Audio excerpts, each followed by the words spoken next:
नमस्कार। एसएससी और railway exams की तैयारी करने वाले सभी दोस्तों का स्वागत है। आज हम मैथ्स का एक बहुत ही इंपॉर्टेंट टॉपिक उठाने वाले हैं, डिविजिबिलिटी रूल्स, यानी विभाज्यता के नियम।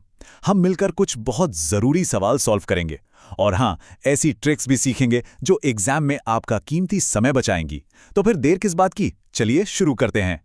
तो ये रहा हमारा आज का पहला सवाल। ध्यान से देखिए, संख्या है 3426 के। हमें के का मान पता करना है। अब कंडीशन क्या है? कंडीशन ये है कि ये जो संख्या है ये 6 से तो पूरी पूरी डिवाइड हो जाती है, लेकिन 5 से नहीं होती। चलिए इस सवाल को स्टेप बाय स्टेप सॉल्व करते हैं। अच्छा, तो सबसे पहले 6 का रूल याद करते हैं। क्या होता है? कोई भी नंबर 6 से तभी डिवाइड होगा जब वो 2 और 3 दोनों से डिवाइड हो, है ना? इसका सीधा सा मतलब है कि नंबर को इवन होना चाहिए और उसके सारे डिजिट्स का जो सम है वो 3 से डिवाइड होना चाहिए। ठीक है। अब सवाल की दूसरी शर्त क्या थी? कि नंबर 5 से डिवाइड नहीं होना चाहिए। इसका मतलब के की जगह पर 0 या 5 तो बिल्कुल नहीं आ सकता। अब जरा ऑप्शंस को देखते हैं। ऑप्शन सी और डी यानी 3 और 9 ये तो ऑड नंबर्स हैं, तो ये तो पहले ही बाहर हो गए, क्योंकि हमारा नंबर तो इवन होना चाहिए। तो अब हमारे पास क्या बचा? सिर्फ A4 और B6। चलो एक एक करके चेक करते हैं।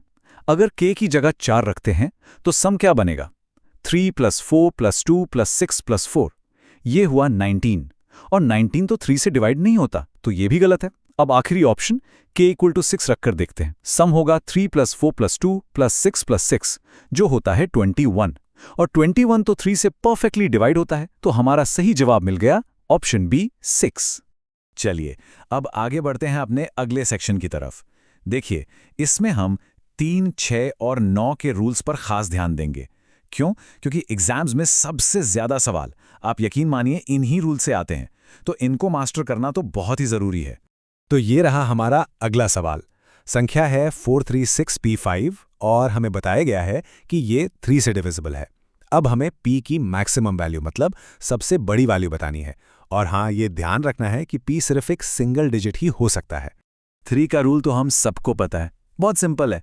सारे डिजिट्स का सम 3 से डिवाइड होना चाहिए। तो चलो सम निकालते हैं। 4 + 3 + 6 + p + 5, ये कितना हुआ? 18 + p। अच्छा, अब देखिए, 18 तो पहले से ही 3 से डिवाइड होता है। इसका मतलब जो p है वो भी 3 का ही कोई मल्टीपल होना चाहिए, तभी तो पूरा सम 3 से डिवाइड होगा। तो p की क्या क्या वैल्यूज हो सकती हैं? सोचिए, 0 हो सकता है, 3 हो सकता है, 6 हो सकता है और 9 हो सकता है। अब सवाल में क्या पूछा है? Maximum value. तो इन सब में सबसे बड़ा कौन है? 9। तो हमारा सही जवाब है ऑप्शन डी 9। अब एक मजेदार कॉन्सेप्ट वाला सवाल देखते हैं। यह सवाल कैलकुलेशन का नहीं बल्कि समझ का है। सवाल यह है कि अगर कोई 6 डिजिट का नंबर है और उसके सारे अंक कंसेक्यूटिव नेचुरल नंबर्स हैं, मतलब लगातार आने वाले अंक, तो वो संख्या हमेशा किससे डिवाइड होगी? ये सवाल आपकी रियल अंडरस्टैंडिंग को टेस्ट करेगा। देखिए, जब भी ऐसे कंसेप्चुअल सवाल आए ना, तो सबसे अच्छी ट्रिक होती है एक छोटा सा एग्जाम्पल ले लेना। चलिए हम सबसे आसान 6 कंसेक्यूटिव नंबर्स ले लेते हैं, 1, 2, 3, 4, 5 और 6। ठीक है, अब बस इनके डिजिट्स का सम निकाल लीजिए। 1 + 2 + 3 + 4 + 5 + 6, ये होता है 21। और 21 किससे डिवाइड होता है?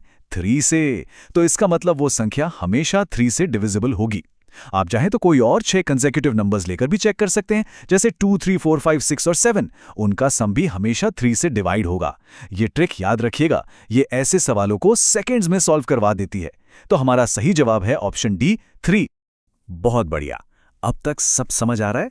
चलिए अब लेवल अप करने का टाइम है। अब हम कुछ एडवांस्ड सवाल देखेंगे, जहां एक नहीं बल्कि एक से ज्यादा रूल्स एक साथ लगेंगे। हाँ, ये सवाल थोड़े ट्रिकी हो सकते हैं, लेकिन घबराना नहीं है, प्रैक्टिस से सब आसान हो जाता है। अगला सवाल है, इनमें से कौन सी संख्या 36 से डिविजिबल है? अब आप कहेंगे कि 36 का रूल तो पढ़ा ही नहीं। कोई बात नहीं, जब भी कोई बड़ा नंबर आए तो उसे ऐसे दो कोप्राइम फैक्टर्स में तोड़ लो जिनका रूल हमें पता हो। तो 36 को हम तोड़ सकते हैं 4 और 9 में, है ना? इसका मतलब सीधा है, जो संख्या 4 और 9 इन दोनों से डिवाइड हो जाएगी वो 36 से भी हो जाएगी। तो यहां देखिए, हमने 36 के रूल को कितना सिंपल बना दिया है। हमें बस दो चीजें चेक करनी है, 4 का रूल और 9 का रूल। 4 के लिए क्या करते हैं? लास्ट के 2 डिजिट्स चेक करते हैं, और 9 के लिए सारे डिजिट्स का सम चेक करते हैं बस। चलिए अब ऑप्शन बी 29412 को उठाकर टेस्ट करते हैं। सबसे पहले 4 का रूल लगाते हैं। लास्ट के 2 डिजिट्स क्या हैं? 12। क्या 12 4 से डिवाइड होता है? हाँ, बिल्कुल होता है। तो पहला टेस्ट तो पास हो गया। अब 9 का रूल चेक करते हैं। सारे डिजिट्स का सम निकालो। 2 + 9 + 4 + 1 + 2, ये हुआ 18। और क्या 18 9 से डिवाइड होता है? हाँ जी, होता है। तो दूसरा टेस्ट भी पास। क्योंकि ये नंबर 4 और 9 दोनों के टेस्ट में पास हो गया, इसका मतलब ये 36 से भी डिविजिबल होगा। तो हमारा सही जवाब है ऑप्शन बी। लीजिए अब एक बिल्कुल क्विक फायर सवाल। आपको बताना है कि इनमें से कौन सा नंबर 2 और 5 दोनों से डिवाइड होता है। अरे ये तो देखते ही पता चल जाना चाहिए, जल्दी सोचिए। एक बात हमेशा याद रखिएगा, जो नंबर 2 और 5 दोनों से डिवाइड होता है वो असल में 10 से डिवाइड होता है। और 10 का रूल तो दुनिया का सबसे आसान रूल है ना? बस लास्ट डिजिट को 0 होना चाहिए। तो बस हमें ऑप्शंस में सिर्फ वो नंबर ढूंढना है जिसके आखिर में 0 लगा हो। और वो कौन सा है? साफ साफ दिख रहा है, ऑप्शन ए 63840। देखा कितना आसान था। कुछ रूल्स तो ऐसे होते हैं जो आपको फ्री के मार्क्स दिलाते हैं। और अब हम आ गए हैं अपने आखिरी और सबसे इंपॉर्टेंट सेक्शन में। यहां हम कुछ स्पेशल केसेस देखेंगे और मैं आपको कुछ प्रो टिप्स दूंगी। ये सेक्शन बोनस मार्क्स वाला है, तो बिल्कुल ध्यान से सुनिएगा। ये सवाल थोड़ा हटके है।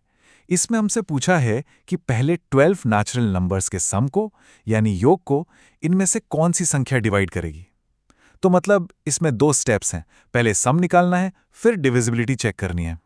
देखिए, पहले n नेचुरल नंबर्स का सम निकालने के एक फॉर्मूला होता है, n + 1/2। ये फॉर्मूला तो बिल्कुल रट लीजिएगा, बहुत काम आता है। यहां पर n की वैल्यू क्या है?